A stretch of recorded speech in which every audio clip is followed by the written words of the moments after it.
Кәсіп еткен тәуелсіздік жетті ғой, енді біздер жұлдыз болып жанамыз. Осы ұрпақтың жемісінің арқасы бүгінде біз әлемді дарамыз.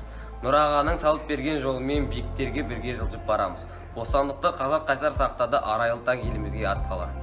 Считаю патриотом человека неравнодушного, которому не все равно, что происходит вокруг.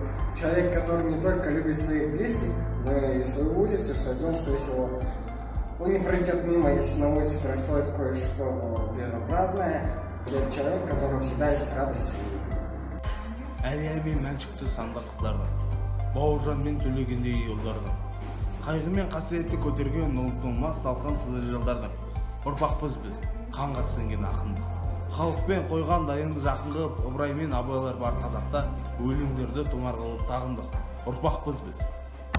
Будет всем нечестным людям мощная обструкция, тех, кого взяла в объятия скверная коррупция. Мир очистить от нее всем я нам желаю, лишь за честность, справедливость смело выступаю.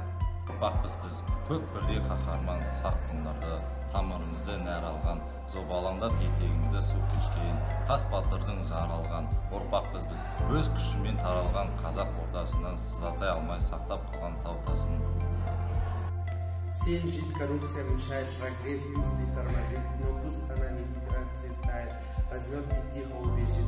А нет, мы станем с ней бороться, на то все силы положить, и засияет снова солнце, и станет лучше наша жизнь.